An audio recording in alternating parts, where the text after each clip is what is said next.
Baik, karena sudah menunjukkan waktu jam 10:06, mohon izin membuka Bapak Ibu sekalian. Assalamualaikum warahmatullahi wabarakatuh. Selamat pagi dan salam sejahtera bagi kita semua. Pada kesempatan kali ini, alhamdulillah kita sudah sampai di bulan Oktober dan kita akan menyelenggarakan MRD seri bulan Oktober.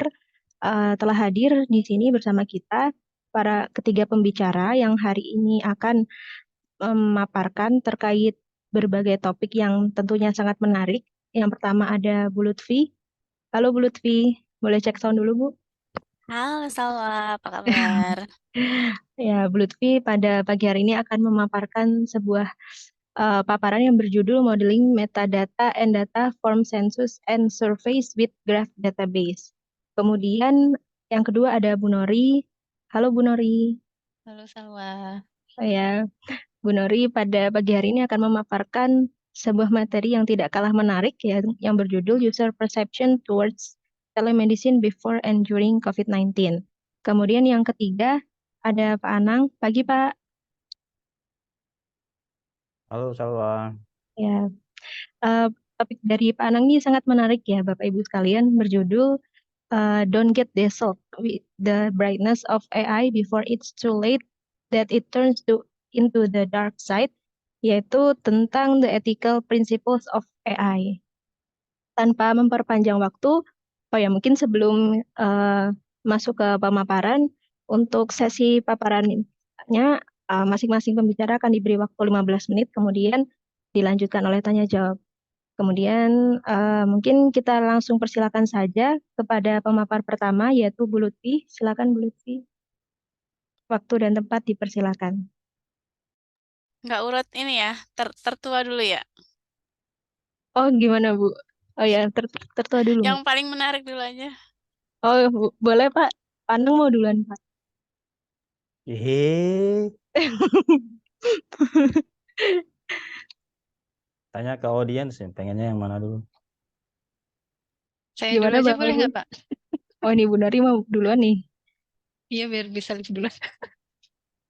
Oke. Mau tidur ya? Oke mungkin boleh dimulai dari Bu Nori dulu. Silakan Bu Nori, waktu dan tempat dipersilakan. Sebelumnya saya nyiapin paparannya dalam bahasa Inggris. Saya pikir MRD dalam bahasa Inggris. Nggak apa-apa ya? Campur-campur ya, Salwa ya, izin ya. Iya, pemaparannya boleh pakai bahasa Indonesia, tapi kalau mau bahasa Inggris boleh, Bu. Boleh juga, Bu. Oke. Kalau slide-nya bahasa Inggris memang. Iya, slide-nya. Oh ya ya, slide-nya bahasa Inggris ya, ya, oke. Ya, Oke, baik. Selamat pagi. Assalamualaikum warahmatullahi wabarakatuh. Eh, saya izin share screen dulu Bapak Ibu ya.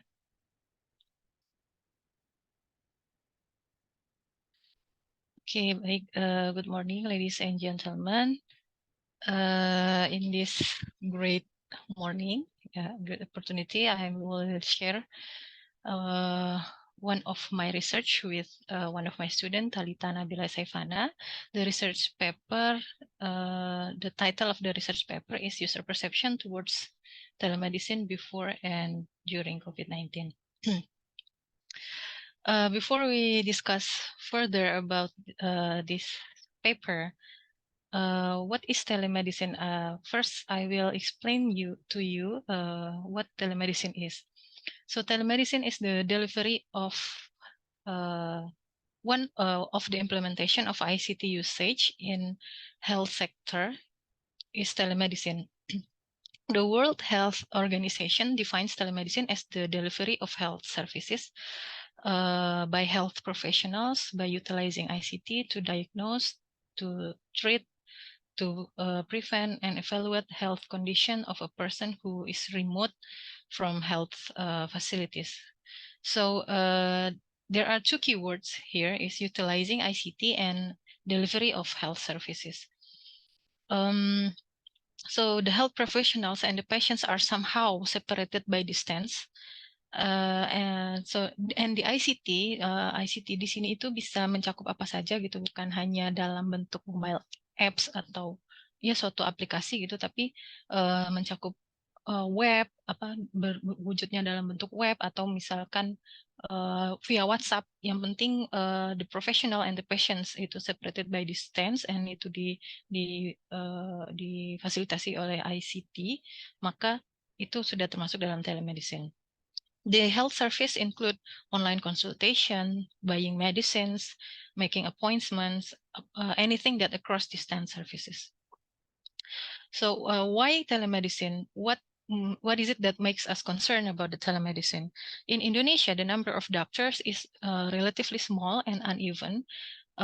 However, about 61% of doctors are concentrated in Java and Bali. So it means kalau misalnya kita jumlahkan seluruh dokter yang ada di Sumatera, Kalimantan, Sulawesi hingga Papua, itu tetap kurang dari jumlah dokter yang ada di Jawa dan Bali begitu. And also the ratio of doctors to the population in Indonesia is 1:2.572, di mana rekomendasi dari WHO itu 1:1000. So telemedicine is expected to be the answer to the accessibility of community to health services. Jadi telemedicine itu diharapkan salah satu solusi dari akses ke kesehatan yang tidak merata tersebut. It really does matter sehingga Ministry of Health itu has included the expansion of coverage of telemedicine sebagai salah satu program dalam strategic plan 2020 to 2024. However, the success and sustainability of telemedicine mainly depend on user satisfaction, where satisfaction is positively associated with user perception. Pertanyaannya adalah, jadi kalau misalnya dilihat dari pandemi kemarin, selama pandemi, the number of downloads itu has increased. Jumlah telemedicine itu meningkat drastis. It's a good news karena sesuai dengan target dari Ministry of Health yang tadi saya sebutkan. Tapi pertanyaannya adalah, will it sustain sampai dengan nanti setelah pandemi berlalu. Tuh. Jadi tadi yang saya sebutkan, the success and sustainability of telemedicine itu mainly depend on user satisfaction, where satisfaction is positively associated with user perception of service quality. Jadi penting untuk kita tahu ini akan sustain atau tidak keberlanjutan penggunaan telemedicine itu. Pertama-tama kita lihat dulu bagaimana persepsi dari pengguna terhadap service quality dari telemedicine tersebut as the basis of information for further work in the continuance of telemedicine in the future, even after the pandemic itu sudah tidak ada gitu. So what did we do in this research? To know user perception towards telemedicine, we utilize user reviews.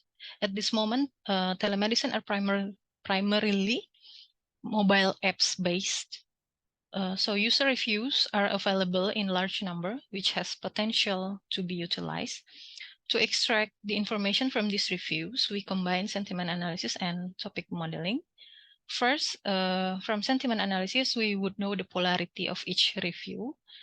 And then using topic modeling, we can find out what topics are most discussed in the reviews. And later we can see, is there any topic related to service quality aspects. In detail, the stages of this research are illustrated in this figure. First, this study began by collecting data from Halodoc and Allodoctor reviews for your on Google Play Store. For your information, Halodoc and Allodoctor were the most downloaded apps on Google Play Store and Apple App Store when this research were conducted. Next, the obtained reviews were then separated into two datasets. First, datasets that contain reviews before the pandemic, and then dataset contain reviews during the pandemic, which were reviews posted after March 31st, 2020, when the government of Indonesia began to impose social distancing policy. The next stage was sentiment classification of each review on each dataset. The sentiment classification process began with creating sentiment classifier. So half of the reviews on each dataset were used to jadi ini kalau dilihat di sini, jadi dari dua dataset tadi, tadi reviewnya semuanya dibagi dua, jadi review yang dataset yang memuat review sebelum pandemi, terus dataset yang memuat review yang saat pandemi. Jadi before and during. Jadi half of the reviews itu jadi ini di paruh-paruh. Jadi separuhnya itu digunakan untuk membangun classifier-nya. Separuhnya lagi digunakan, jadi separuhnya lagi kan belum ada label sentimennya. Nah, itu diprediksi dari classifier yang telah dibangun tadi gitu.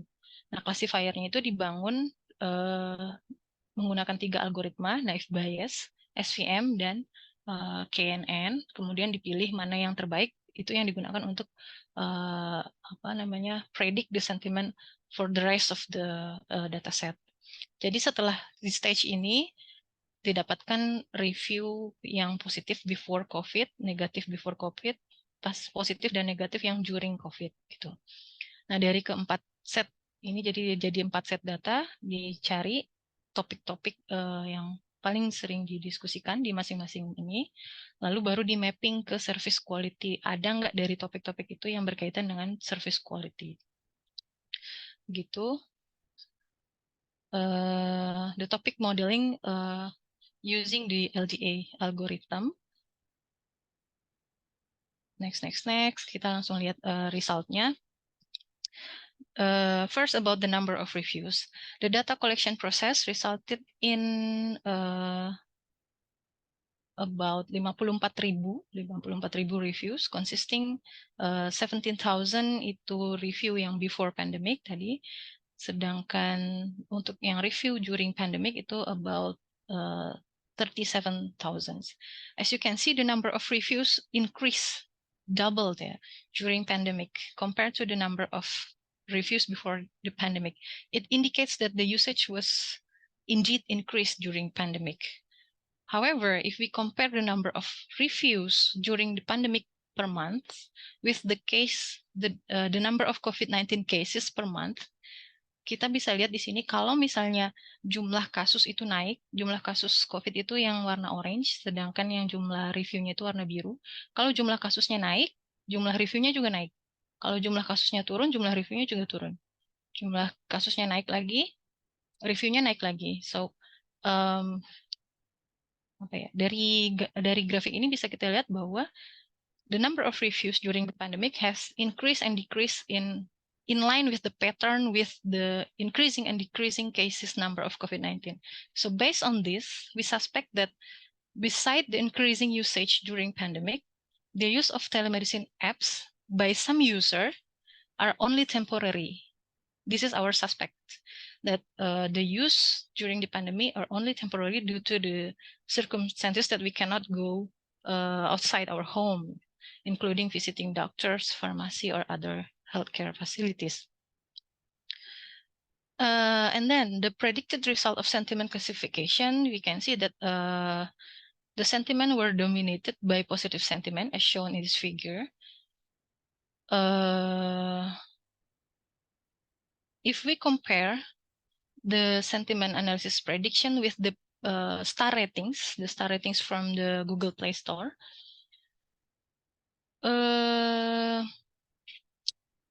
the prediction of sentiment and the jumlah star ratingnya di sini, star ratingsnya kita anggap kalau 4 dan 5 itu positif, 1 dan 2 itu negatif, sedangkan rating 3 itu netral, maka pattern dari sentimen dan star ratingnya itu sama, hasil prediksi dengan yang star rating tadi. Nah, di sini kalau kita lihat sebenarnya jumlah persentase dari sentimen analisis itu didominasi dengan persentase positif. Tapi kalau kita lihat lagi lebih detail, jika dibandingkan antara sebelum dan saat pandemi, itu yang jumlah negatifnya itu naik gitu. Jadi walaupun positif itu lebih banyak, tapi seiring dengan meningkatnya jumlah penggunaan telemedicine during pandemi itu, sentimen negatifnya itu naik, sedangkan sentimen positifnya itu turun gitu. Nah, in the next stage, we explore topics that are often discussed by user regarding telemedicine apps. We found out that sekitar 12% itu kalau yang di topik review with positive sentiment itu membicarakan hospitality, keramahan dari the health professional begitu, fast respond. Nah, kalau misalnya yang di topik-topik yang negatif. Ini yang before pandemic ya, ini yang di review before pandemic. Kalau di review-review yang negatif itu kebanyakan komplain tentang aplikasinya itu sendiri. Jadi the system quality, tentang apa namanya, login yang nggak bisa, terus kemudian sering saldo yang ada di apps itu sering kepotong tiba-tiba, tentang payment issue begitu. Nah, kalau misalnya yang di during pandemic yang sering dibicarakan orang itu juga hampir sama. Kalau yang untuk positive review itu very helpful, sangat ramah, fast respon. Nah, tapi kalau yang negative reviews-nya tentang scam, kebanyakan berbicara tentang scam, data, kebocoran data seperti itu. Nah, sebentar saya share. Jadi dari topik-topik yang tadi paling banyak dibicarakan, yang banyak dibicarakan itu kami petakan ke dalam ini apa namanya, aspek-aspek dari service quality. Jadi apa itu aspek-aspek dari service quality? Apa namanya, di dalam health, dalam kaitannya dengan bidang kesehatan, service quality itu primarily terdiri dari 3 dimensi. Yang pertama adalah system quality, yang kedua interaction quality, dan yang ketiga adalah information quality. Nah, system quality adalah berkaitan dengan user perception regarding platforms availability, kemudahan dari sistemnya itu, apa namanya ya, pokoknya sistemnya itu reliable bisa gampang digunakan si aplikasinya. Kalau interaction quality itu berkaitan dengan interaksi dengan penyedia layanan. Jadi maksudnya dengan dokter, dengan apoteker begitu. Kalau information quality itu quality yang berkaitan dengan overall si user itu merasa aplikasi ini membantu dia tidak bermanfaat atau tidak terhadap tujuan dia menginstall aplikasi tersebut. Jadi kalau bisa dilihat di sini, jadi yang kami lakukan adalah topik-topik yang tadi diidentifikasi, yang most discuss topik tadi dipilah-pilah mana yang masuk aspek quality yang mana gitu. Jadi balik lagi ke slide yang tadi, ini tinggal 2 slide lagi, tenang. Ini apa namanya? Ini saya pakai sebentar, gimana sih?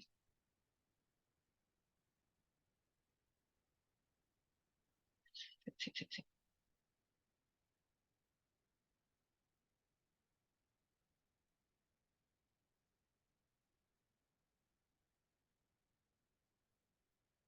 Oke. Jadi kalau dilihat dari apa namanya, grafik ini, most discussed topic yang before pandemic itu didominasi di sistem quality, berarti aplikasinya itu memang harus disempurnakan gitu. Tapi kalau during pandemic itu interaction-nya mungkin karena overload gitu ya, jadi penyedia layanannya itu mungkin tingkat keramahannya kurang atau bagaimana gitu. Nah, kalau yang the topic often discussed di positive review itu sama aja, tidak ada perbedaan sebelum dan during pandemi. Nah, begitu, kurang lebih begitu. So, from this study, there are several conclusion and future works that we suggest. Tadi seperti yang disebutkan di awal bahwa the study aims to comprehend user perception towards telemedicine before and during pandemic, karena kita pengen melihat indikasi bagaimana keberlanjutannya nanti setelah pandemi begitu. Jadi we figure out that the number of reviews and user during pandemic itu more than double. Jadi meningkat hampir lebih dari 2 kali lipat during pandemic.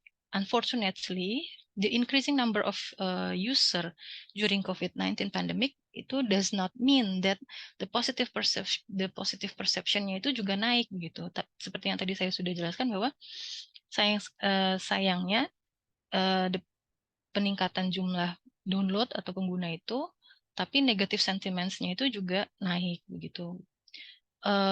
Dan tadi dilihat dari apa namanya perbandingan jumlah kasusnya itu, jadi we suspected usage of telemedicine apps itu for some user is only temporary due to the COVID-19 pandemic only. Jadi mungkin gitu ya, mungkin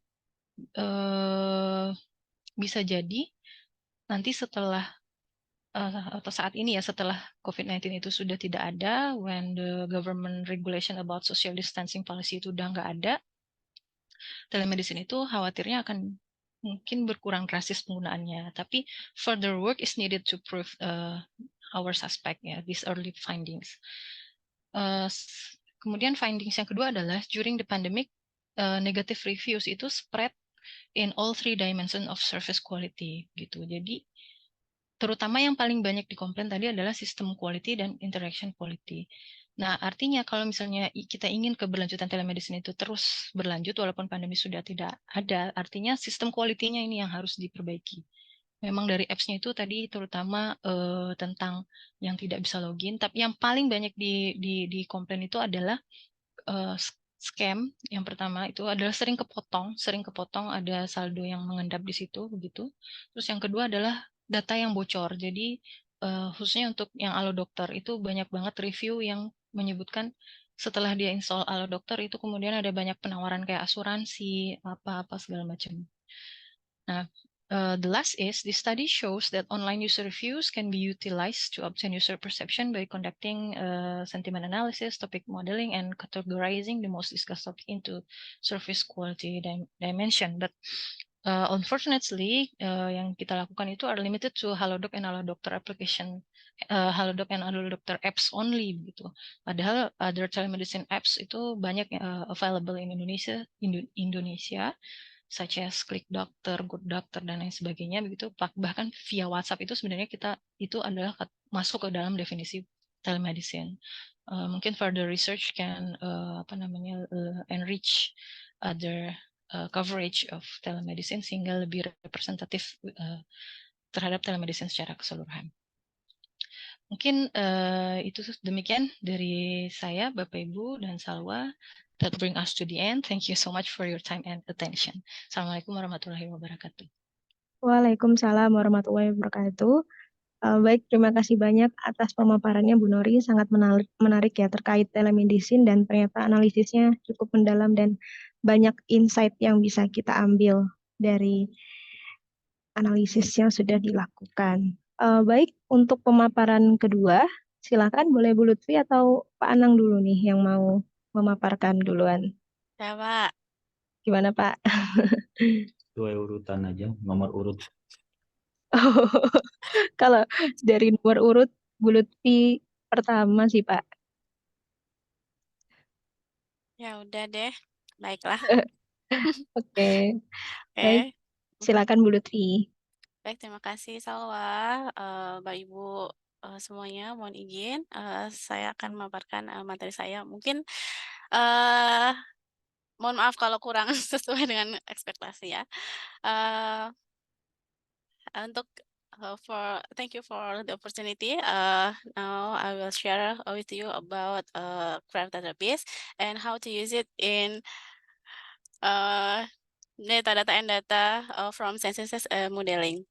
But first, maybe I will share with you about introduction to Graph database. You can also search on Google for Graph database on neo4j.com. Okay, maybe first let's talk about Graph database. For all of you that familiar with relational database, maybe we need to learn about this first. Usually when we use relational database, we will sketch first in a whiteboard maybe before we make a ARD model, and then we will create the model with tools. But here we will use that sketch to make a graph database to store the data using nodes and edge. The entity that usually stored in table in relational database, we will store that data in nodes, and the relationship we will store in edge like this. So for example, this person maybe a man, and this is a woman. Uh, the a man will love a woman and vice versa, and then also a relationship with other entities or other objects. For example, is a car. Uh, a man will drive a car, and maybe other person like a woman will own a car, something like that. Using graph database will make our modeling actually is flexible. And then when we use relational database, we nasib no. We will use join operation to join all table that actually normalize in the design step. However, the join operation has much cost to use. So from that case, we have opportunity to use a graph model that we will use a graph concept to store the data. Maybe we will skip this material. We will see this illustration. In relational database, we will store an entity like employee that has a relationship with department like this, and this cube represent the relationship between employee and department. If you familiar with semantic net, then this is same like semantic net. This will represent the employee's entity, and this will represent department entity, and this cube will represent the relationship between employee and department. In graph model, we will model that relationship like this. A person or employee, we will store as node, and also for the department, and for the relationship between person or employee and department, we will use an edge like this. This is also for the example between relationship relational modeling versus graph model. The relationship will be represented in H. Okay, and then I will explain to you about one of my research with my student named Alia Faradila, that modeling metadata and data from censuses and surveys with graph database. This research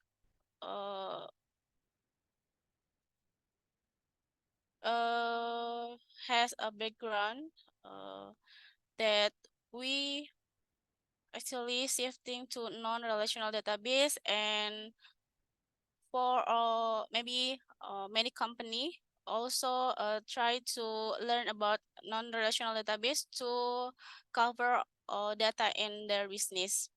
And also because non-relational database has a flexibility in data structure and also dynamic data, so that will eliminate the limitation in relational database. In this case, we use population censuses and also Sakarnas to case study. this case, this is the example differences of data and metadata between census and survey. For example, for population census, we have one variable named religion. That variable is asked in almost all censuses, but that variable has different option. For example, in population census in 2000, we have only six option, and then in 2010 we have 7 option, and then in 2020 we have 8 option. This is this example of different value on the option of unvariable, and then there are of different concept of hubungan dengan kepala rumah tangga. In one census, the concept is head of family, and then in the other census or survey, it will be head of household. That will be different. However, yeah, maybe it's not apple to apple, but in analysis process, it will maybe compare. However, in Indah website, we have all data and metadata collection that stored all of data and metadata from all the census and survey. But in this case, they use a relational database to store all of this. However, there are many challenges in store the data because there are changes in data and metadata that limit that are limited in relational database store. So in this case, we will try to study how to use a graph database to store the data and metadata for census and survey. In this study, we use Microsoft SQL Server and also Neo4j as the BMS. And this is the method, our methods. First, we conducting a identification problem, and then literature study, and then conducted some experiment on the graph model. We use 3 population censuses and 2 surveys. We will use not all the variable, but most variable we use in this census or survey. We use only dummy data generated from census and survey that obtained from BPS, and we have this data for experiment. We conducted 3 times experiment, and then we will evaluate the method using these queries. We use a different query because Microsoft SQL Server is a relational database, so we use a query like this, and for Neo4j we use a query like this. For model, first model, we model the variable as one node and also the respondent as one node, and then there's an edge for the relationship between a respondent and a variable. However, this model not represent all the relationship. So we move to second model. This is the second model. We make activity, variable value, answer question activity, and resident as the node.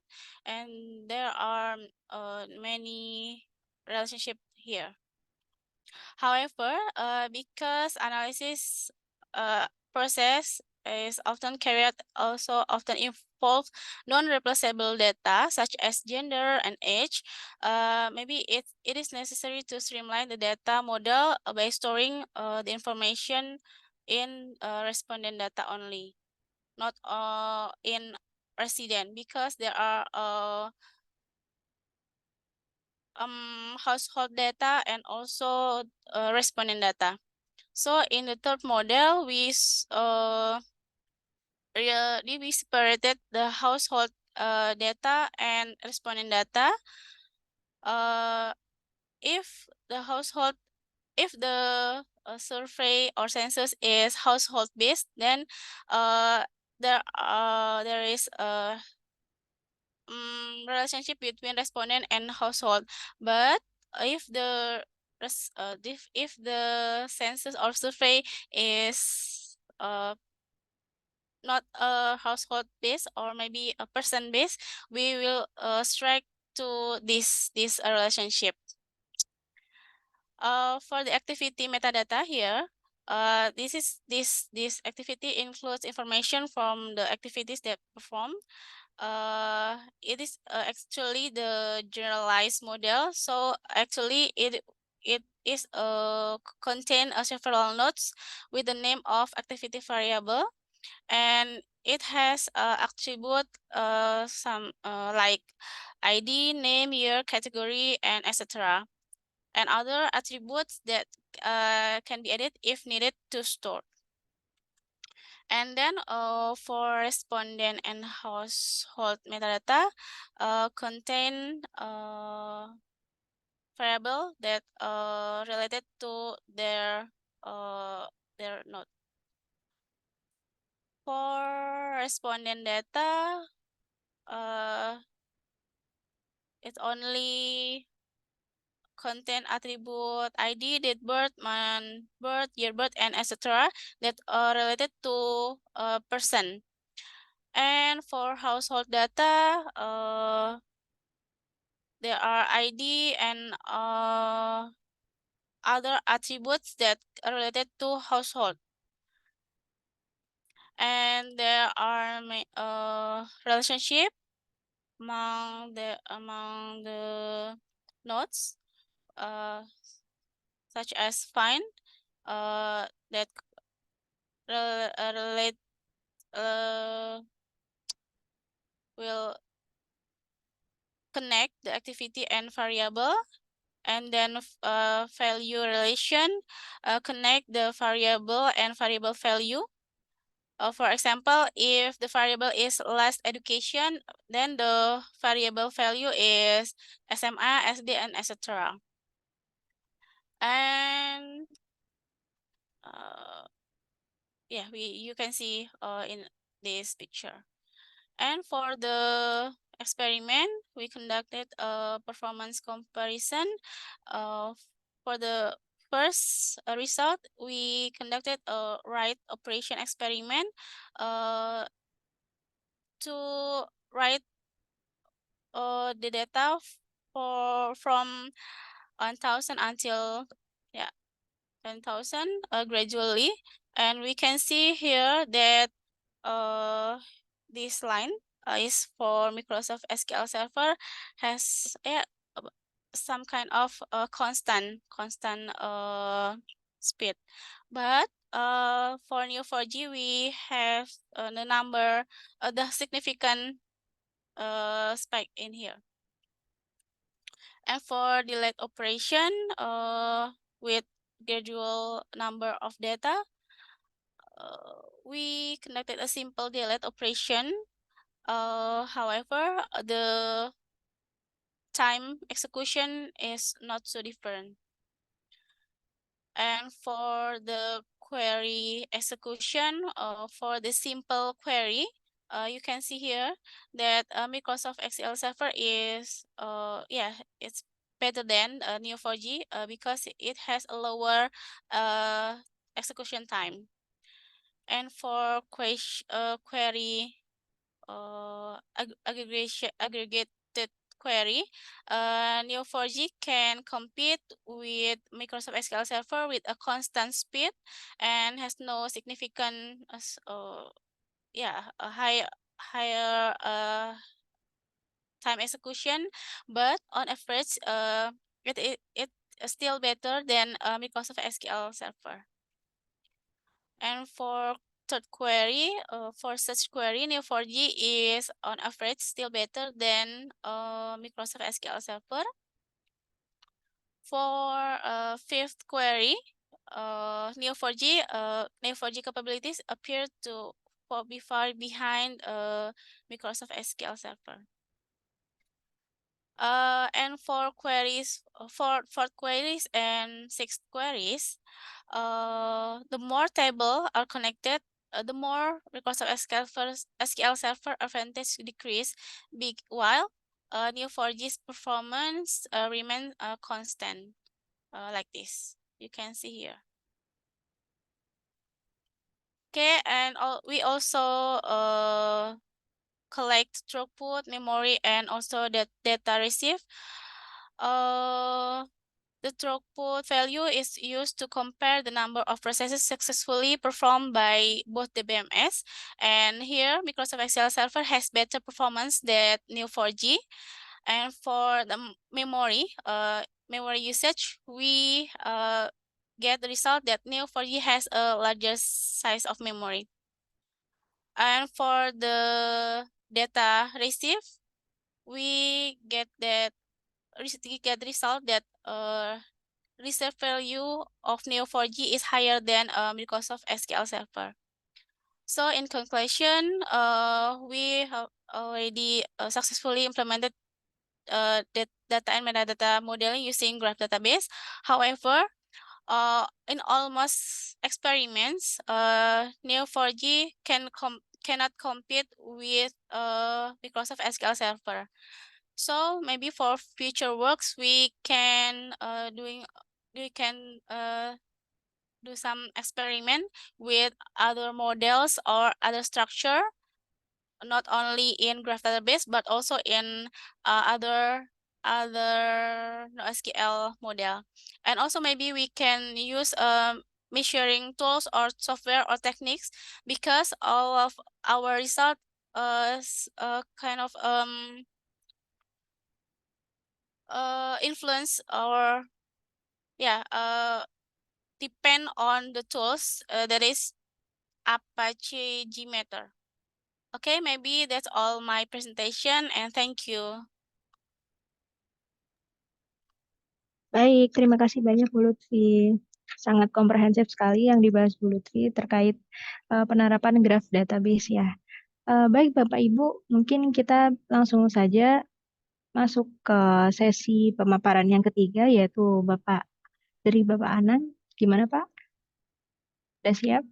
Oke. Ya, baik, terima kasih Pak Anang. Waktu dan tempat disilakan.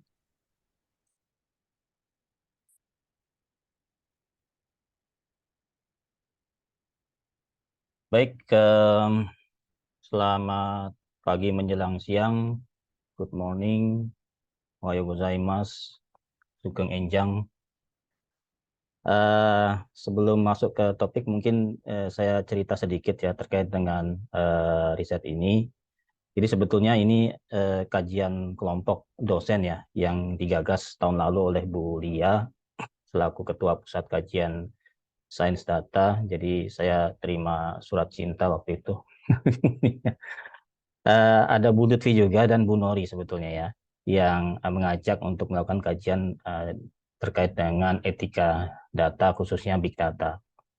Saya sendiri memiliki latar belakang engineering yang mungkin berbeda dengan teman-teman semua, namun saya juga mengikuti perkembangan ya, analisis big data sampai pada waktu itu digaungkan bahwa ilmuwan data sebagai profesi yang paling seksi ya, gitu ya. Tapi saya melihatnya mungkin dari sudut pandang yang berbeda gitu ya. Sampai kemudian saya juga pernah menulis blog ini gitu ya, 9 tahun yang lalu terkait dengan big data dan prospek terhadap privasi gitu ya. Jadi saya mengulas satu literatur dengan judul yang sama gitu ya. Nanti juga akan saya sampaikan juga bahwa privasi ini merupakan salah satu prinsip atau elemen penting ya di dalam etika data, khususnya kecerdasan artifisial. Mungkin Budia melihat blog ini kemudian mengajak saya ikut gitu ya, kajian terkait dengan etika ini gitu ya. Nah, tetapi kemudian topiknya berkembang tidak hanya data atau big data, juga ke kecerdasan artifisial ya, atau artificial intelligence gitu. Oke, kita kembali ke topik ya. Jadi ini kalau diterjemahkan ke dalam bahasa Indonesia kira-kira seperti ini ya gitu ya. Jangan terlalu kagum dengan atau antusias dengan kecanggihan kecerdasan artifisial sampai sudah menjadi serangan baru sadar akan adanya sisi gelapnya gitu ya. Karena itu kita perlu berjaga-jaga gitu ya, menyiapkan apa gitu yang harus disiapkan terkait dengan artificial intelligence ini gitu ya. Nah, tapi menariknya gitu ya, kalau kita melihat kecerdasan artifisial atau artificial intelligence ini gitu ya, itu ada masyarakat gitu ya, melihat AI itu dari dua sudut pandang gitu ya.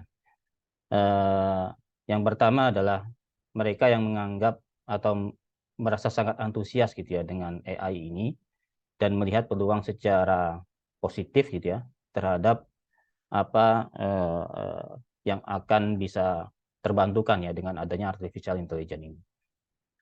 Tapi di sisi lain ada juga kelompok yang merasa takut gitu ya, merasa takut dengan munculnya keberadaan AI ini gitu ya. Mereka yang mungkin merasa akan kehilangan pekerjaan gitu ya terkait dengan AI gitu ya, karena memang digaungkan dengan adanya AI ini beberapa pekerjaan itu akan tergantikan seperti itu, atau bahkan mungkin mereka akan kehilangan tempat gitu ya, seperti itu. Nah, tentu saja sistem AI ini tidak akan ada tanpa ada pembuatnya atau kreatornya, yaitu manusia. Ya. Nah, hasil dari sistem AI ini juga bergantung kepada konteks ya, di mana sistem itu digunakan dan bagaimana penggunanya, yaitu manusia juga ya, dalam kegiatan sehari-hari gitu ya. Apakah mereka menggunakan dengan niat yang baik, ya, niat atau dengan niat yang buruk, ya. Jadi intentionally good atau bad, ya, seperti itu. Karena itu manusia menjadi faktor yang penting ya dalam menentukan bagaimana arah dari perkembangan AI ini. Nah, diskusi hari ini saya akan fokus pada pembahasan satu literatur yang diterbitkan di Nature tahun 2019 oleh Anna Jobin dan kawan-kawan. Ditambah nanti beberapa contoh ya, perspektif dari beberapa sumber yang lain. Literatur ini dipresentasikan pada beberapa event gitu ya. Salah satunya kemarin ada di Jakarta juga, ini dipresentasikan bersama beberapa narasumber dari Jerman, dari Malaysia. Kalau Anna Jobin ini sendiri dari Jerman, kemudian dari Thailand dan juga ada dari Indonesia. Ya. Untuk yang dari Indonesia itu dihadiri oleh Ketua Asosiasi Artificial Intelligence ya, Pak Lukas gitu ya. Nah ini menariknya di dalam pembahasan tentang etika ini gitu ya, di mana yang lainnya yang dari Jerman, dari Malaysia, dari Thailand itu membahas utamanya terkait dengan etika, tetapi Pak Lukas ini itu mengulas dari sisi teknologinya gitu ya. Nah, ini diakui sendiri oleh Ketua Asosiasi AI itu bahwa banyak praktisi di Indonesia itu memang lebih banyak mendalami dari sisi teknologinya ya dibandingkan dari dampak-dampak yang lain terkait dengan humanity ya, dengan kemanusiaan seperti itu. Nah, kita kembali ke literatur ini. Jadi dalam penelitian ini dilakukan pengumpulan korpus-korpus ya dari dokumen atau literatur yang menuliskan terkait dengan panduan etika khususnya di bidang artificial intelligence gitu ya.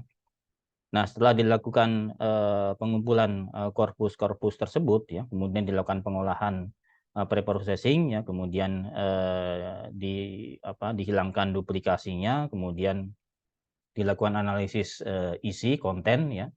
Didapatlah 84 dokumen ya yang berisi panduan terkait dengan etika AI.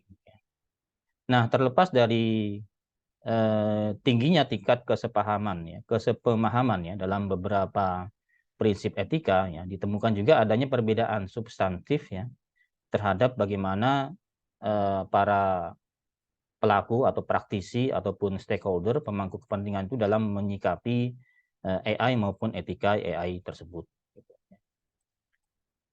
Nah, ini beberapa rangkuman dari hasil penelitian tersebut ya. Yang pertama adalah kita bisa melihat dari sebaran geografisnya bahwa 84 dokumen tersebut itu banyak diterbitkan ya oleh negara-negara yang perekonomiannya itu sudah lebih maju ya. Kita lihat di sini di Amerika, kemudian di Eropa Barat ya. Kemudian ada di Jepang juga ya. Sedangkan negara-negara lain itu tidak atau belum ya menerbitkan itu. Walaupun ada limitasi dalam penelitian ini ya karena hanya mengambil dari database ya literatur yang ilmiah, maka mungkin beberapa sumber atau dokumen yang dipublikasikan itu secara lokal itu mungkin tidak tertangkap gitu ya. Mungkin saja mereka sudah punya ya, tetapi tidak terpublikasikan dengan baik seperti itu. Kemudian yang kedua, prinsip atau guideline itu ditujukan kepada pertama adalah mungkin beberapa kelompok ya pemangku kepentingan atau stakeholder, misalkan dari Uni Eropa gitu ya, atau dari Amerika Serikat atau Kanada dan seperti itu. Tapi ada juga yang diterbitkan oleh suatu organisasi ya dan ditujukan untuk member ya dari organisasi tersebut gitu ya. Misalkan perusahaan besar ya seperti Microsoft atau Google, yaitu mereka juga membuat ya panduan atau pedoman ya untuk etika AI ini dan diterapkan untuk para karyawannya seperti itu. Nah, yang ketiga adalah bahwa dokumen itu ditujukan untuk sektor publik, ya ada yang untuk sektor publik, ya misalkan dari pemerintah, misalkan dari EU, ya mereka menerbitkan GDPR, ya General Data Protection Regulation dan turunan-turunannya, gitu ya. Tapi ada juga yang ditujukan untuk sektor swasta, ada juga yang ditujukan untuk di luar dari itu, ya misalkan untuk komunitas developer, misalkan Google ya atau Microsoft ataupun Apple menerbitkan guideline ya untuk para developernya di dalam mengembangkan artificial intelligence seperti itu. Dan juga ada yang ditujukan untuk peneliti. Nah, satu lagi di sini hasil dari penelitian tersebut adalah terkait dengan substansi prinsip AI itu sendiri gitu ya. Jadi dari dokumen-dokumen yang dikumpulkan setelah dilakukan pengolahan dan analisis ditemukan ada 11 ya, ada 11 prinsip di dalam etika AI itu ya, yaitu yang mencakup pertama adalah transparansi, kedua adalah keadilan, kemudian tidak mencelakakan, ya, kemudian dapat dipertanggungjawabkan, kemudian privasi, kebermanfaatan, kebebasan dan otonomi, kepercayaan, dan keberlanjutan, harga diri, dan solidaritas. Ada 11 prinsip gitu ya. Nah, di antara 11 prinsip tersebut ada 5 prinsip utama yang oleh para pembuatnya itu memiliki persepsi atau pemahaman yang sama gitu ya. Nah, di sini saya akan fokus ke 5 yang ada merah-merahnya ini gitu ya, dan menjelaskan lebih mendalam gitu ya. Yang pertama adalah transparansi. Nah, transparansi ini prinsip yang paling umum ya, muncul di dalam dokumen-dokumen tersebut gitu ya, yang menunjukkan bahwa transparansi merupakan hal yang harus diutamakan di dalam etika AI gitu ya. Untuk bisa menghasilkan transparansi ini gitu ya, maka pelaku atau praktisi dari AI itu harus memiliki kemampuan untuk menjelaskan ya,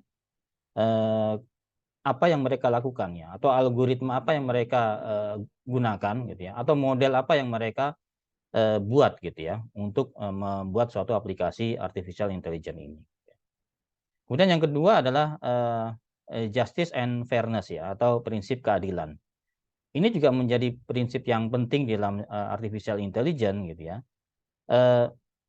Karena di dalam kita membuat misalkan pemodelan dalam artificial intelligence itu kita harus mencegah timbulnya bias ya, atau diskriminasi gitu ya. Mungkin karena kurangnya data, atau ada imbalance di dalamnya, atau mungkin kurang keragaman dari data tersebut ya, sehingga muncul bias atau diskriminasi tersebut gitu ya. Kemudian yang ketiga adalah prinsip tidak mencelakakan gitu ya, atau merugikan gitu ya. Ini juga menjadi penting ya, jangan sampai ada pihak-pihak yang kemudian merasa dirugikan ya dengan adanya artificial intelligence ini gitu ya. Dan juga dipandang perlu untuk membuat manajemen risiko atau mitigasi risiko ya terhadap apa saja yang akan terjadi gitu ya. Kemudian yang keempat adalah responsibility, apa yang harus apa yang dituangkan dalam sistem AI itu harus bisa dipertanggungjawabkan ya, harus akuntabel. Dan kemudian yang terakhir adalah masalah privasi yang tadi di awal sudah saya sebutkan. Ini menjadi hal yang penting ya, bahwa prinsipnya adalah bahwa kita harus melindungi pemilik dari data yang menjadi bahan bakar ya dari artificial intelligence ini seperti itu. Nah, dari apa yang sudah disebutkan ini, saya ingin membahas lebih mendalam ya terkait dengan diskriminasi gitu ya. Jadi tadi disebutkan bahwa diskriminasi itu bisa timbul kalau misalkan prinsipnya justice dan fairness itu tidak bisa ditegakkan gitu ya. Nah, diskriminasi tentu saja bisa terjadi pada kehidupan kita sehari-hari gitu ya, termasuk dalam pemanfaatan teknologi. Nah, di sini kita berbicara diskriminasi sebagai akibat dari algoritma ya, atau pemodelan yang digunakan di dalam AI ya. Di mana algoritma atau perangkat lunak yang digunakan itu bisa saja mengakibatkan perlakuan yang tidak sama gitu ya. Berikut konsekuensi yang terjadi gitu ya. Nah, diskriminasi dalam sistem AI itu dapat diakibatkan oleh beberapa faktor gitu ya. Faktor yang pertama tentu saja dari pemangku kepentingannya gitu ya. Misalkan penyedia jasa atau perusahaan atau bahkan pemerintah gitu ya, yang mungkin dengan sengaja atau memiliki suatu kepentingan tertentu itu sehingga melakukan perlakuan yang berbeda gitu ya. Jadi intentionally ya, jadi sengaja gitu ya. Ada niat ya di balik itu. Kemudian faktor yang kedua adalah pada kriteria atau asumsi yang digunakan.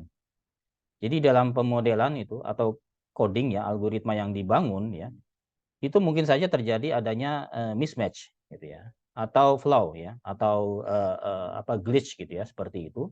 Nah, kesalahan ini bisa ditimbulkan misalkan karena adanya miskomunikasi gitu ya, antara pemangku kepentingan dengan developernya gitu ya. Atau mungkin ada kesalahan coding. Apalagi kalau misalkan tidak dilakukan uji coba secara komprehensif. Kemudian yang terakhir ya, yang penting ini adalah masalah data. Banyak sistem AI itu bergantung kepada data yang tidak praktisinya atau pelakunya itu tidak memiliki kendali terhadap sumber data tersebut, ya. Sehingga ya apa adanya yang didapat itu ya dari sumber datanya itu. Berbeda dengan pengumpulan data secara konvensional di mana kita memiliki kendali penuh terhadap data tersebut, gitu ya. Nah, hal ini mengakibatkan terjadinya salah satunya adalah misalkan imbalance data, gitu ya, atau data yang kurang beragam. Jadi diversity-nya itu kurang. Padahal kita ketahui bahwa diversity dari data itu menjadi kunci dalam kita membangun suatu misalkan pemodelan ya atau pembelajaran dari machine learning untuk mendapatkan hasil yang bagus, gitu ya. Nah, dalam konteks unmanaged data tersebut, data yang tidak bisa kita kendalikan, maka bias itu adalah suatu hal yang normal ya, akan terjadi gitu ya. Nah, tinggal bagaimana kita atau para pelaku atau praktisi dari AI itu mencoba untuk menutup imbalance data atau kurangnya diversity atau keragaman data tersebut ya dengan menggunakan teknik-teknik tertentu. Namun sayangnya hal tersebut dilakukan bukan dengan goodwill ya atau niat yang baik untuk menghilangkan tadi ya misalkan diskriminasi, namun lebih untuk meningkatkan angka akurasinya. Nah, suka tidak suka hal ini juga diakui oleh tadi ya Ketua Asosiasi AI Indonesia yang mengatakan bahwa praktisi AI di Indonesia itu lebih mengutamakan kepada technical matter-nya seperti itu. Nah, oke, kita sudah melihat tadi ya bagaimana landscape secara global ya prinsip etika itu dirumuskan, gitu ya. Kemudian kita juga tadi membahas lebih mendalam terkait dengan diskriminasi yang mungkin timbul ya dampaknya, gitu ya. Terus bagaimana gitu ya? So what gitu ya? Ya di awal sudah disinggung bahwa etika AI gitu atau etika data pada umumnya itu dikaji atas dasar kepedulian ya atau mungkin kekhawatiran pada bagaimana AI itu digunakan dan dampaknya pada kemanusiaan. Gitu. Nah bagi mereka yang memiliki antusias ya dengan peluang dan sisi terang dari AI mungkin tidak mengerti gitu kenapa kita harus mempertimbangkan terkait dengan etika tersebut gitu ya. Nah oleh karena itu ini saya akan memberikan beberapa contoh sisi gelap ya dari AI ini gitu ya yang berdampak pada kerugian pada manusia. Gitu. Pertama, ya ini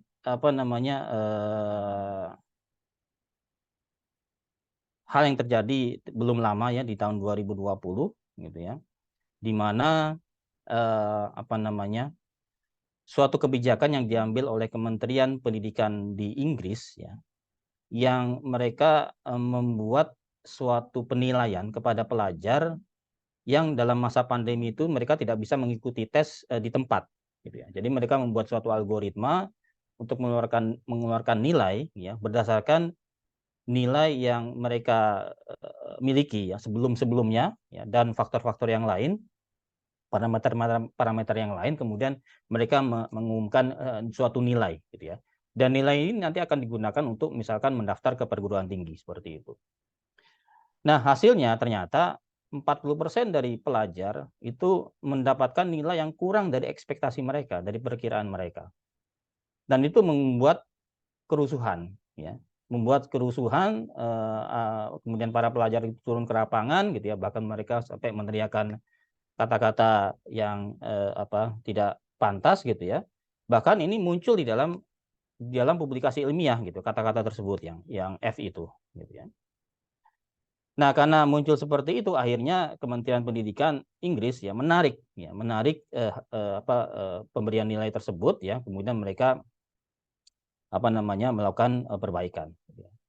Nah, pelajaran yang bisa diambil dari yang contoh ini adalah sebetulnya yang mereka sudah lakukan itu ya para pakar gitu, para profesional di bidang sains data sebetulnya. Tetapi di situ kurang adanya tadi pertimbangan terhadap fairness ya. Kemudian kurangnya akuntabilitas. kemudian kerahasiaan dan transparansi itu ya menjadi kekurangan, sehingga masyarakat dalam hal ini adalah pelajar itu kemudian mereka turun ke jalan ya, seperti itu. Kemudian ini contoh yang lain lagi ya. Ini adalah contoh yang terjadi di Swedia tahun 2019 kalau saya tidak salah gitu ya. Jadi ada sekolah di Uni Eropa yang melakukan uji coba yang untuk pemanfaatan facial recognition untuk presensi. Nah, kelihatannya kan keren ya, presensi pakai face recognition gitu ya. Tapi ternyata ini oleh apa namanya pemerintah di sana gitu ya, itu dianggap menyalahi aturan ya. Kita ketahui bahwa di Uni Eropa itu apa namanya perlakuan terhadap data pribadi itu sangat ketat gitu ya. Mereka punya GDPR ya, General Data Protection Regulation ya, dan itu dianggap menyalahi itu gitu ya. Jadi pelanggaran yang dilakukan adalah penyalahgunaan data biometrik ya, yang tidak sesuai dengan peraturan gitu ya. Dan mereka didenda ya dengan nilai 20.000 US dollar ya, atau sekitar 328 juta rupiah. Kemudian ini satu lagi contoh yang mirip. Ini belum lama ya, 2022, ini di Perancis, mirip-mirip ini ya, mirip-mirip. Jadi ada perusahaan namanya Clearview. Mereka mengumpulkan data foto dan video dari berbagai sumber di internet, termasuk di dalamnya sosial media, yang dapat diakses tanpa perlu login. Kemudian perusahaan ini menggunakan data yang dikumpulkan itu memberikan layanan berupa pencarian menggunakan teknologi facial recognition juga. Ya, layanan ini juga ditawarkan kepada aparat penegak hukum, ya, di mana mereka mereka bisa menggunakan sistem ini untuk mencari misalkan korban atau pelaku tindak pidana dan seterusnya. Dan ini dianggap tidak sesuai gitu ya dengan peraturan, karena tidak ada dasar hukum ya di dalam tadi ya pengumpulan datanya, kemudian pemanfaatannya gitu ya, dan mereka didenda gitu ya. Ini lebih mahal lagi nih, 20 juta euro atau sekitar 336 miliar rupiah. Dan ini tadi di negara luar gitu ya. Anggapannya ya di negara luar, bukan di Indonesia gitu ya. Ya. Tapi saya berikan contoh nih di Indonesia juga gitu. Nah, ini ya seperti kita ketahui kalau yang punya anak kecil ya, anak SD atau SMP gitu ya. Kita memiliki suatu sistem ya, penerimaan peserta didik baru gitu ya. Ini sudah diterapkan beberapa tahun yang lalu ya, menggunakan sistem zonasi. Ya. Nah, walaupun dari tahun ke tahun itu dilakukan perbaikan ya terhadap sistem pendaftarannya, seleksinya gitu ya. Sistem ini masih mengundang banyak pertanyaan gitu ya. Terlepas dari adanya aturan ya terkait dengan persyaratannya, kriterianya, kemudian tapi belum ada transparansi di situ yang masih kurang ya transparansinya itu. Ya. Contoh misalkan terkait dengan domisili ya. Yang katanya dibuktikan dengan kartu keluarga, tapi ada juga beberapa yang tidak menggunakan itu. Ya. Belum lagi masalah pemalsuan ya, atau kecurangan baik yang disengaja maupun yang tidak disengaja. Ya.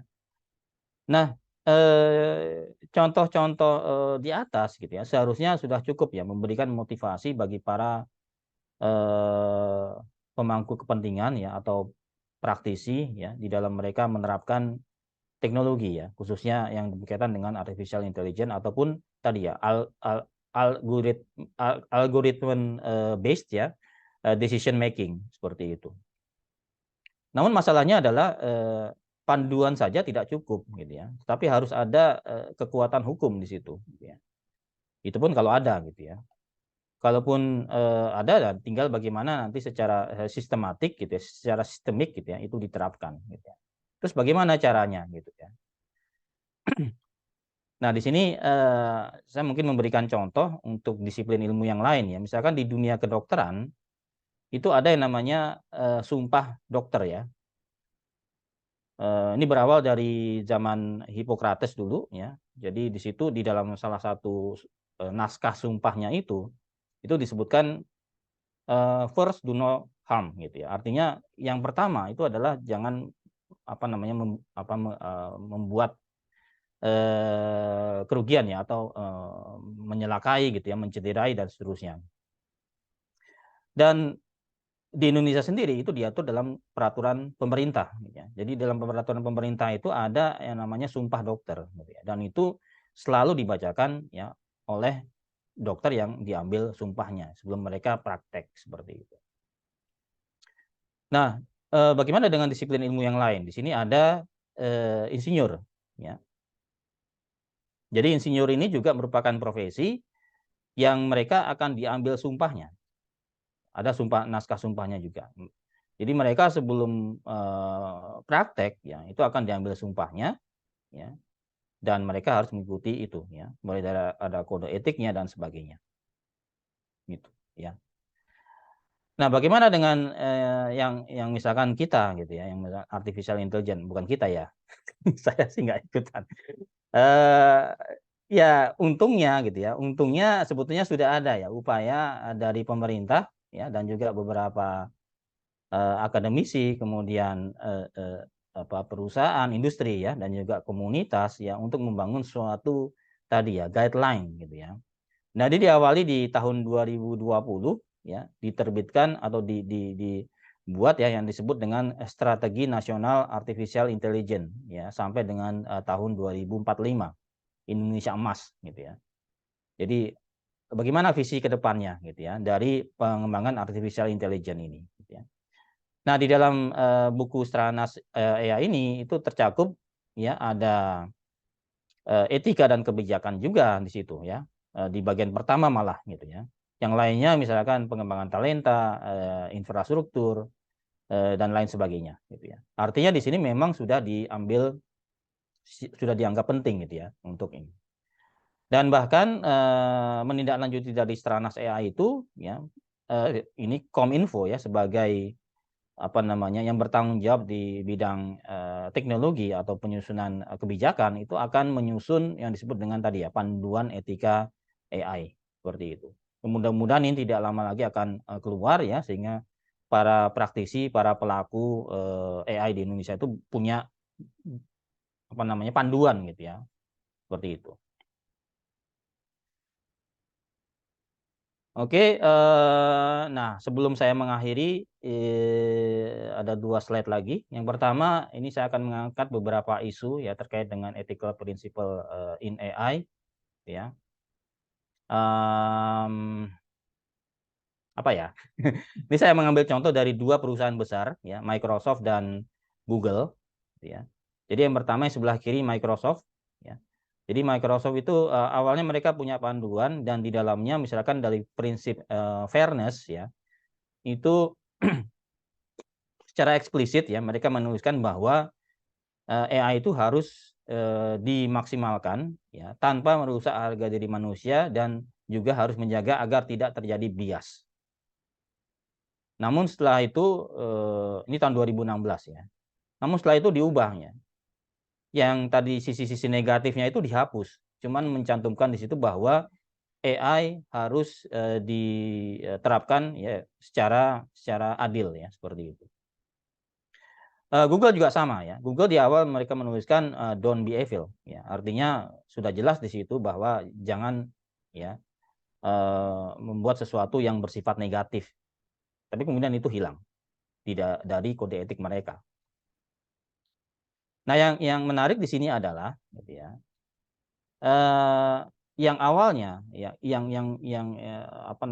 berdampak negatif itu secara eksplisit dituliskan, atau yang di sini sebelah kiri yaitu non malfeasance ya, tidak mencelakakan, itu kemudian dihapus. Cuman menuliskan yang beneficent saja, yang kebermanfaatannya saja gitu ya. Padahal gitu ya, kita melakukan hal yang baik ya, itu baik ya, tetapi itu tidak mencegah kita untuk melakukan hal yang salah gitu ya. Artinya kita perlu menonjolkan prinsip tidak mencelakakan itu, atau menonjolkan bahwa ada dampak atau kemungkinan atau peluang yang negatif itu di dalam panduan etika AI itu gitu. Jangan sampai para pelaku atau praktisi AI itu tidak tahu gitu ya. adanya kemungkinan atau risiko yang tidak baik itu. Gitu. Baik, ini terakhir ya. Jadi ini adalah tantangan ya atau future work-nya. Yang pertama adalah adanya cultural diversity ya atau perbedaan budaya gitu ya antara satu negara dengan negara yang lain ya. Kalau di Jerman sana mereka lebih skeptik ya, apa namanya, meragukan gitu ya, teknologi gitu ya, seperti itu. Sedangkan kalau di Indonesia ya mungkin apa ya, tadi lebih banyak antusiasnya atau mungkin tidak peduli. Ya. Misalkan kemarin pengalaman dari sebetulnya anak saya ada yang kemarin masuk SMP gitu ya. Nah, itu teman-temannya ada yang nggak diterima gitu ya karena adanya tadi kecurangan dan sebagainya. Tapi itu diam aja gitu ya. Tidak komplain, tidak apa ya dan seterusnya. Ya nerimo aja gitu ya. Nah, kalau nerimo saja kan berarti nggak ada perbaikan di situ. Ya. Nah, itu jadi ada perbedaan itu. Kemudian terkait dengan tadi ya imbalance data atau kurangnya keberagaman dalam data, nah itu gimana menyikapinya gitu ya. Baiknya sih atas dasar tadi ya goodwill gitu ya, ada niat baik untuk melakukan itu untuk menghilangkan diskriminasi impact-nya seperti itu. Mungkin yang lain adalah bagaimana tadi ya prinsip etika itu dimasukkan ke dalam kurikulum ya seperti halnya disiplin ilmu yang lain gitu ya. Kemudian juga seperti halnya disiplin ilmu yang lain, dokter itu sebagai profesi, insinyur itu sebagai profesi, maka ya praktisi AI itu sebaiknya juga sama gitu. Mereka juga adalah profesi yang untuk melakukan praktek-praktek AI itu harus mengangkat sumpah gitu ya. Mungkin demikian ya. Terima kasih. Assalamualaikum warahmatullahi wabarakatuh. Waalaikumsalam warahmatullahi wabarakatuh. Baik, terima kasih banyak Pak Anang atas pemaparannya yang luar biasa sekali, sangat membuka insight dan pemahaman baru buat kita semua. Bapak Ibu, di sini kita masih punya sekitar 6-7 menit untuk tanya jawab. Di sini saya sudah ada pertanyaan yang disampaikan melalui kolom chat. Mungkin langsung kita bacakan aja ya Bapak Ibu. Ini pertanyaannya dari anonim yang tidak ingin disebutkan namanya. Ini kebetulan pertanyaannya untuk Pak Anang nih Pak. Terkait penggunaan AI ini akan berpotensi untuk menggantikan pekerjaan ya Pak. Seperti yang sudah disampaikan Pak Anang tadi. Nah, apakah sudah ada upaya untuk mengukur dan mengelola dampak sosial dan ekonomi jangka panjang dari penerapan AI ini? Dan bagaimana antisipasinya misalkan jika ada? Mungkin bisa langsung dijawab Pak, silakan. Ya, baik. Terima kasih. Ya, mungkin itu kekhawatiran dari mereka yang tadi ya menganggap AI itu sebagai lawan ya, bukan sebagai teman gitu ya. Karena dengan diterapkannya AI maka akan kehilangan pekerjaan gitu ya. Dan itu sudah digaungkan juga ya ketika kita mengurangi eselon 4, eselon 3 gitu ya. Kemudian banyak pekerjaan yang mungkin akan dialihkan. Tapi di sini mungkin saya tidak begitu paham terkait dengan analisis tadi ya. Tapi mungkin di sini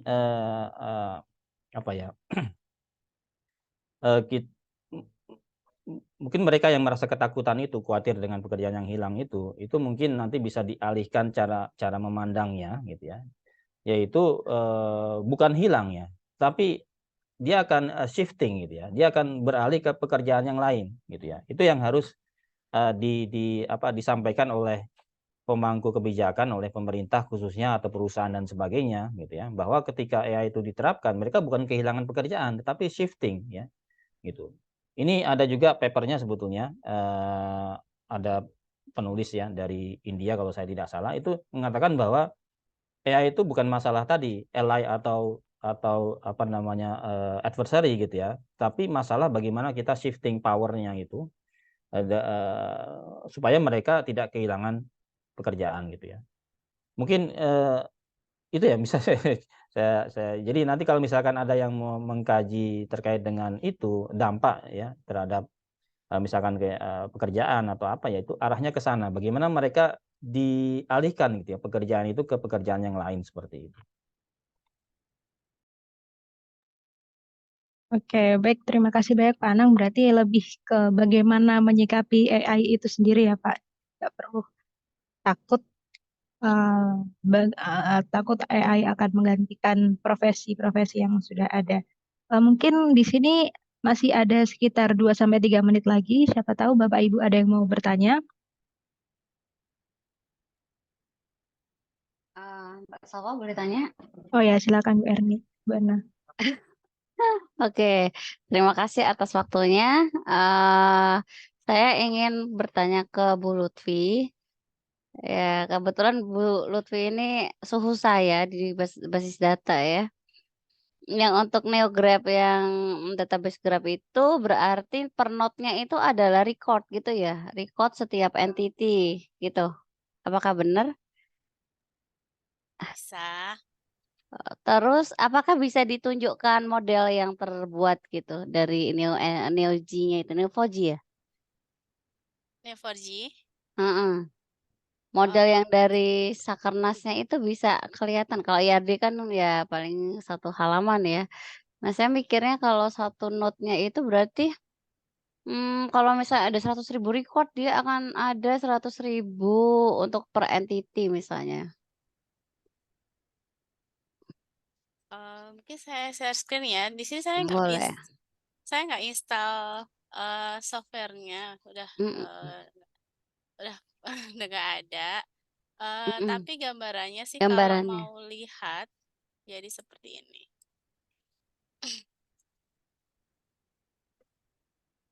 Nanti mungkin Bu Erna bisa nyoba sendiri ya untuk apa namanya buat kemudian ketika banyak data jadi nggak terlihat.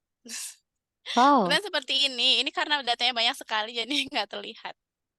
Saking Itu kenapa terpisah-pisah gitu? Emang terpisah-pisah ya berarti? ketika dia tidak ada hubungannya jadi terpisah, kalau ada hubungannya dia akan nyambung gitu. Kan konsepnya hubungannya pakai edge ya. Ya ya ya. Oh, jadi maksudnya satu record misalnya saya dosen mengajar mata kuliah gitu ya. Kemudian satu record yang berhubungan terus itu dia akan menjadi satu tadi aja gitu ya.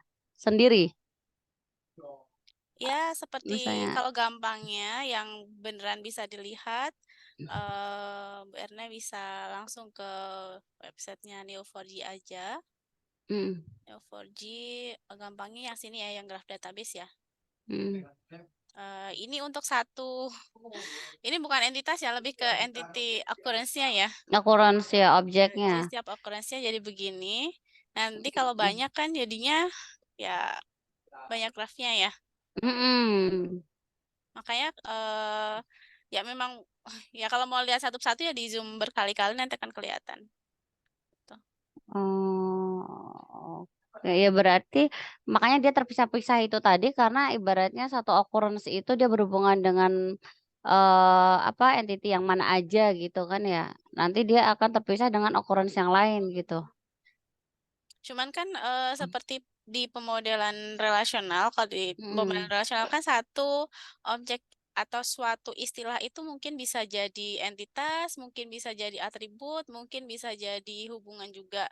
Nah, di sini sebenarnya ya tergantung kita melihatnya satu objek itu dianggap mau sebagai node atau hubungan atau atribut gitu.